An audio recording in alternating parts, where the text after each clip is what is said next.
وسراجا وقمرا منيرا أما بعد فقد قال الله تعالى في كلامه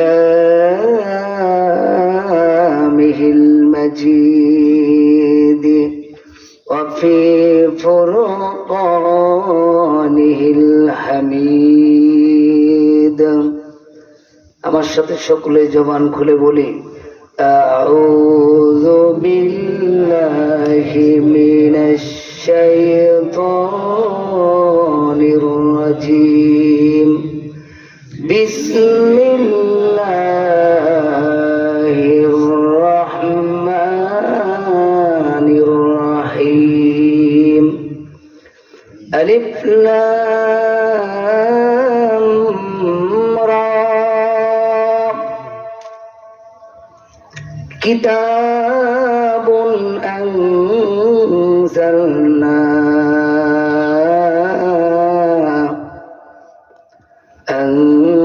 أنزلناه إليك لتخرج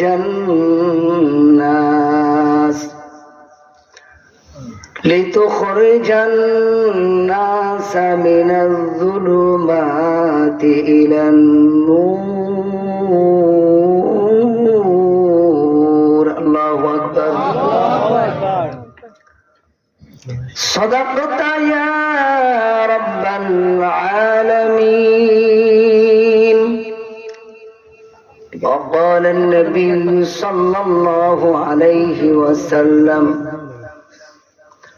خيركم من تعلم القرآن وعلمه أو كما قال النبي صلى الله عليه وسلم उतर कर हिरा से सोए कम आया उतर कर हिरा से सोए कम आया और एक नुस्खे साथ लाया जबान खोले बलगल उला बिकमालिही कशफत दुजा बिजमालिही हसनत जमीअ खिसालिही सल्लु अलैहि व आलिही রেশমবাড়ি দারুল উলুম কওম মাদানী কওমি মাদ্রাসার উদ্যোগে 2 দিন ব্যাপী ইসলাহি ইজলাসের সম্মানিত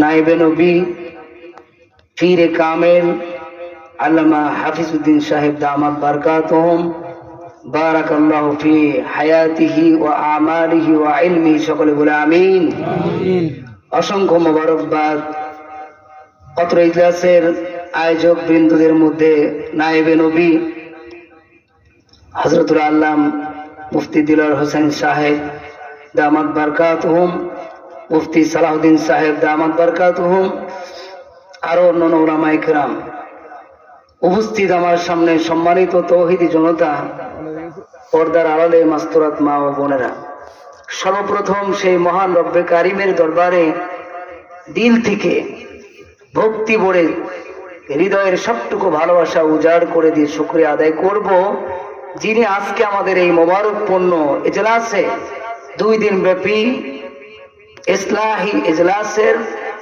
প্রথম রজনীর একদম শেষ মুহূর্তে মহান রব্বে কারীম আমার মতো একজন গোলামকে উপস্থিত করেছেন। আপনারা সেই মাগরিব থেকে রাত 11টা পর্যন্ত উলামায়ে কেরামদের মুখ থেকে গুরুত্বপূর্ণ নসিহত শুনেছেন। বিশেষ করে গুরুত্বপূর্ণ আলোচনা শুনেছেন আল্লামা মুফতি আনোয়ারুল্লাহ কাসেমী সাহেব দামাত বারকাতুহুল আলিয়া। আমি বেশিক্ষণ কথা বলবো না, তবে খুবই তাৎপর্যময় গুরুত্বপূর্ণ গবেষণামূলক কিছু তাফসীর আপনাদের সামনে পেশ করে আমি দোয়া করবো ইনশাআল্লাহ। আজকের যে আমার আলোচনাটা আগে একটু বলে দেই। আজকের আলোচনার প্রেক্ষাপট হলো কোরআন কি ও কেন। আমি যতটুকু আলোচনা করব এই দুটো প্রেক্ষাপট নিয়ে, কোরআন কি ও কেন, দুটি বিষয়। খুব ভালো করে মনোযোগ দিয়ে শুনবেন, আলতু ফালতু কোনো কথা হবে না, অল্প সময় কথা হবে, সম্পূর্ণই গবেষণামূলক, তাৎপর্যময় এবং তাফসীর থেকে। মনোযোগ সহকারে সকলে শুনবেন তো ইনশাআল্লাহ। তো কোরআন কি ও কেন, আমি প্রথমেই একদম ভূমিকা ছাড়াই, আমি সময় সংক্ষিপ্ত, আমি আলোচনা চলে যাচ্ছি। এক নম্বরে কোরআনটা কি আমাকে বুঝতে হবে, আপনাকে জানতে হবে। দীর্ঘ মাগরিব থেকে 11টা পর্যন্ত আপনারা বরেণ্য ওলামায়ে কেরামদের থেকে কোরআনের মর্যাদা দিয়েই শুনতেছিলেন। তা আমি সিলেক্ট করেছি এই বিষয়টাকে পূর্ণাঙ্গ রূপ দেওয়ার জন্য চেষ্টা করবো ইনশাআল্লাহ। কোরআনটা কি? মহান রব্বে কারীম, আমরা মুসলিম, আমরা আখির উম্মাহ, শেষ নবীর উম্মাহ। আল্লাহ রাব্বুল আলামিন আমাদেরকে এই পৃথিবীতে একদম পৃথিবীর শুরু থেকে নিয়ে এ পর্যন্ত হাজার হাজার বছর পেরিয়ে গেছে, হাজার হাজার লক্ষ লক্ষ আল্লাহ তাআলা নবীদেরকে আল্লাহ তাআলা প্রেরণ করেছেন, হাজার হাজার লক্ষ লক্ষ নবীদের উম্মতদেরকে আল্লাহ তাআলা পাঠিয়েছেন। কিন্তু প্রিয় ভাইরা, প্রিয় আখেরে নবীর উম্মতেরা, আমাদেরকে আল্লাহ রাব্বুল আলামিন লক্ষ লক্ষ নবীদের উম্মতদেরকে আল্লাহ তাআলা যা দেন নাই, মহান রব্বে কারীম আমাদের মতো নগণ্য ব্যক্তিদেরকে এই লক্ষ লক্ষ নবীদের উম্মতের চাইতে সবচাইতে আল্লাহ তাআলা প্রিয় বস্তুটা আল্লাহ তাআলা আমাদেরকে দান করেছেন। বলেন সুবহানাল্লাহ। এত প্রিয় বস্তু আল্লাহ তাআলার কাছে এই পৃথিবীতে যত বিধান আল্লাহ তাআলা পাঠিয়েছিলেন, সমস্ত বিধানের চাইতে, সমস্ত নবীদের চাইতে আল্লাহ পাকের সবচাইতে মহাব্বতের পাত্রটা আল্লাহ তাআলা আমাকে এবং আপনাকে শেষ নবীর শেষ উম্মত হিসেবে আল্লাহ তাআলা আমাদেরকে পুরস্কৃত করেছেন। সুবহানাল্লাহ। আরেকটু জোরে বলেন সুবহানাল্লাহ। জোরে বলে আলহামদুলিল্লাহ। আলহামদুলিল্লাহ। কত দামি জিনিস, সেই দামি জিনিসটার যদি দাম মূল্য আমি জানি, আমি আজ রেশম বাড়ির প্রত্যেকটা ঘরের ছোট বড় নারী পুরুষ সকলে বুঝবো আল্লাহ আমার দাম কি পরিমাণে বাড়িয়ে দিয়েছেন। ঠিক কিনা বলেন? আমি আগে সংক্ষিপ্ত একটু কথা বোঝার জন্য বলি। এই পৃথিবীতে মানুষের মূল্য, মানুষের দাম কিসের থেকে আসে? মানুষের কোন বস্তু, এই লোকটা কিসের মালিক, এই লোকটা কত মূল্যবান বস্তুর মালিক, বস্তুর মূল্য বাড়ার কারণে ব্যক্তির মূল্য বেড়ে যায়। ঠিক কিনা বলেন? বলে এই ব্যক্তি এই পুরা রেশম বাড়ির মধ্যে সবচাইতে ধনাঢ্য, প্রভাবশালী, সম্মানিত ব্যক্তি। বলে কেন? এই রেশম বাড়ির সবচাইতে মূল্যবান তাদের সম্পদ জমিনের ফসল, আর একটা হলো এখানে পশু, গৃহপালিত পশু। ঠিক কিনা? এই ব্যক্তি জানেনি রেশম বাড়ির সবচাইতে দামি জমিটার মালিক হলো সে। রেশম বাড়ির সবচাইতে গৃহপালিত পশু, এই রেশম বাড়ির মধ্যে সবচাইতে মালিক হলো এই ব্যক্তি। এর কাছে সবচেয়ে গৃহপালিত মূল্যবান পশুগুলো এর কাছে আছে। তাহলে তার দাম বাড়লো কেন? আমার যা আছে তাও তা আছে, আমার দুটি চোখ আছে, আমার দুটি কান আছে, আমার দুটি এরকম পা আছে, হাত আছে, সবকিছুই হুবহু তার আছে। তার এত মূল্য বেড়ে গেল কেন? বস্তুর মূল্যের কারণে তার মূল্য বেড়ে গেছে। ঠিক কিনা বলেন? ঠিক আমাকে আপনাকে আল্লাহ তাআলা যে মূল্যর বস্তু, মূল্যবান বস্তু দান করেছেন, অবদান, সেইটার দাম যদি আমি আপনি বুঝতে পারি, অটোমেটিকলি এই বস্তুটা কার কাছে আছে ওই ব্যক্তির দাম বাড়বে কি বাড়বে না? এই জন্য কোরআন কি ও কেন আগে বুঝতে হবে। আমাদের আখের নবী হিসাবে আল্লাহ তাআলা এই কোরআনকে আমাদেরকে হাদিয়া এবং পুরস্কার দিয়েছেন, যেটা আল্লাহ তাআলা কোনো উম্মতদেরকে দেন নাই।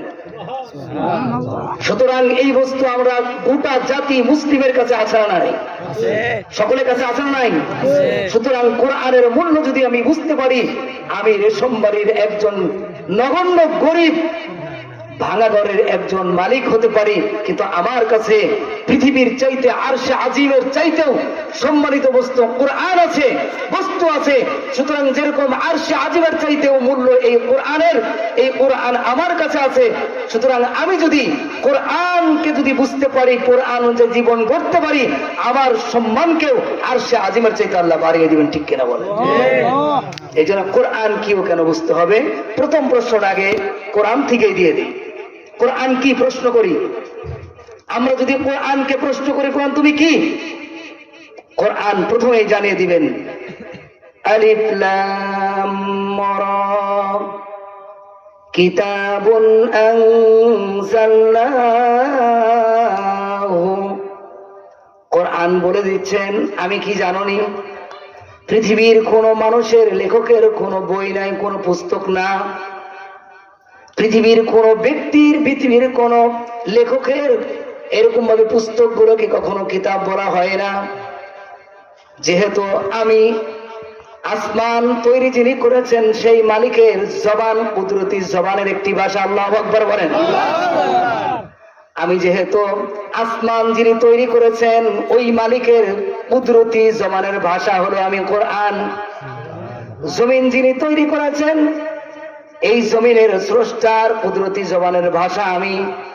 সুতরাং পৃথিবীর কোন ব্যক্তির, কোন মাখলুকের লিখিত পুস্তককে কখনো কিতাব বলা হয় না।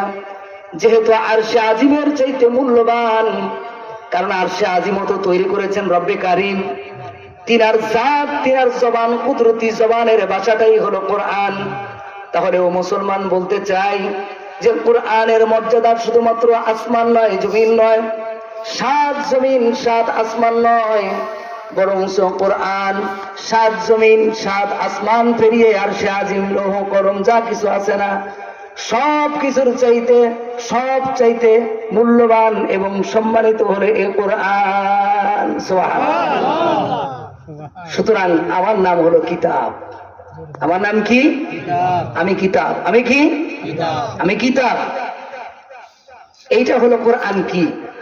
এবার কোরআনকে প্রশ্ন করা যাক, তুমি কিতাব বুঝলাম, পৃথিবীর সব বস্তুর একটি নাম আছে, এমন কোন বস্তু নাই যে জিনিসের নাম নাই। আসমানের তো নাম আছে, নক্ষত্রের নাম আছে, সূর্যের নাম আছে, গাছপালা বৃক্ষলতা সবকিছুর নাম আছে। কোরআনকে প্রশ্ন করা হোক, কোরআন তোমার নামটা কি? তুমি তো বললা আমি কিতাব, তোমার নামটা কি একটু শুনতে চাই। কোরআন বলে শুনতে চাওনি? তাহলে আমাকে পড়ে দেখো, আমার মধ্যেই আমার নাম লেখা আছে।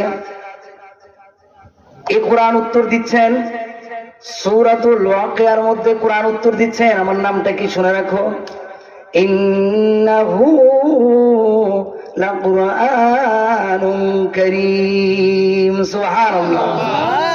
কোরআন বলে আমার নাম হলো কোরআনে কারীম। কোরআন নাম কি? সূরাতুল বুরুজের মধ্যে লাস্টের দিকে যদি চলে যান, বাল হুয়া কুরআনুম মাজিদ। আল্লাহু আকবার। বরং আমার আরেকটি নাম হলো আমি হলাম কোরআনে মাজিদ। আমি কি? তাহলে কোরআনের নাম হলো কোরআনে কারীম, কোরআনুল মাজিদ। এই জন্য শুধু কোরআন বলার চাইতে কোরআনুল কারীম বলাটাই ভালো।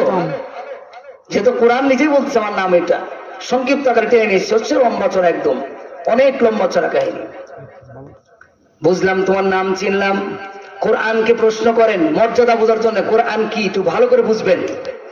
কোরআনের মর্যাদা, শান ও মান কি পরিমাণ আল্লাহ তাআলা বাড়িয়ে দিয়েছেন, তাহলেই আমরা বুঝতে পারবো আমাদের কাছে কোন সম্পদটা আছে, আমি কত মূল্যবান, কত দামি।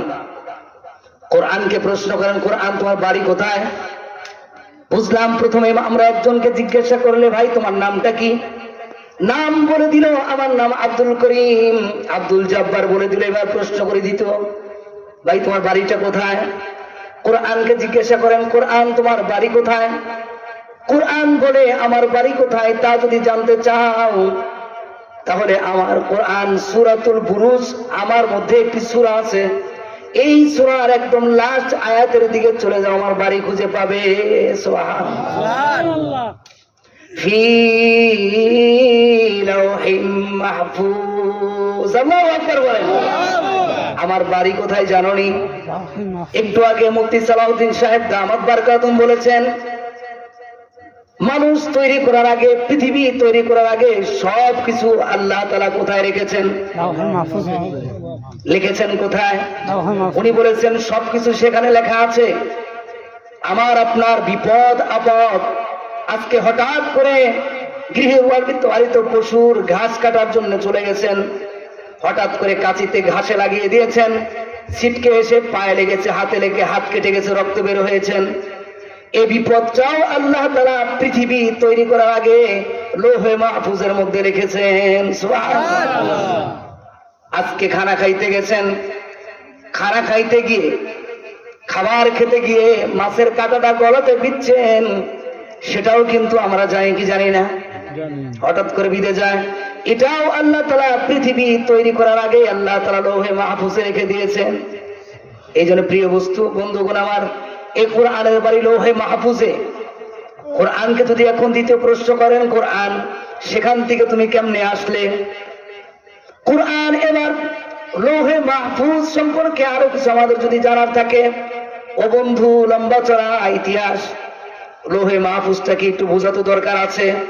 সেখানে প্রথমে ছিল, চলে যান 30 নম্বর পাড়ার মধ্যে চলে যান, কোরআন বলে দিবে লৌহে মাহফুজটা কি, যেখানে আমি থাকি, যেখানে আমার মালিকের জবান থেকে, জবানের ভাষা আমি, আমাকে মালিক প্রথমে যেখানে সংরক্ষণ করে রেখে দিয়েছেন, সেই আমার থাকার জায়গাটা কত বড় মূল্যবান তুমি কি জানোনি? একটু জেনে নাও।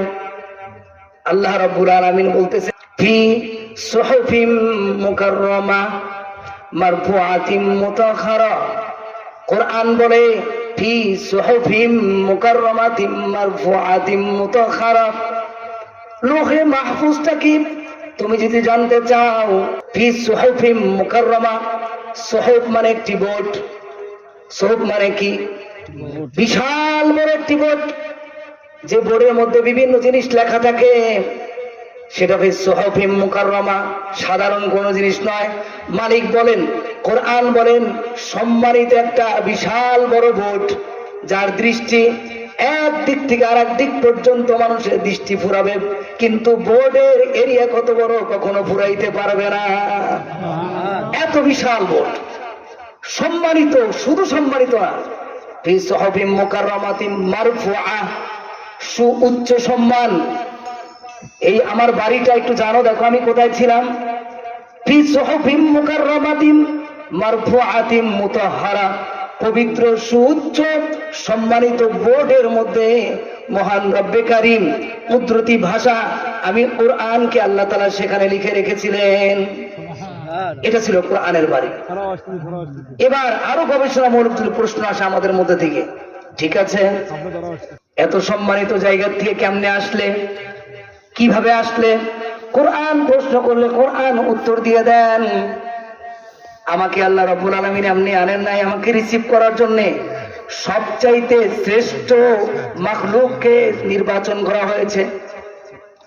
মালায়েকা ফেরেশতা, তাদের মধ্যে সাইয়্যিদুল মালায়েকা জিবরিল আমিনকে দিয়ে আল্লাহ তাআলা এই জমিনের মধ্যে আল্লাহ তাআলা আমাকে আগমন ঘটাইছেন। সুবহানাল্লাহ।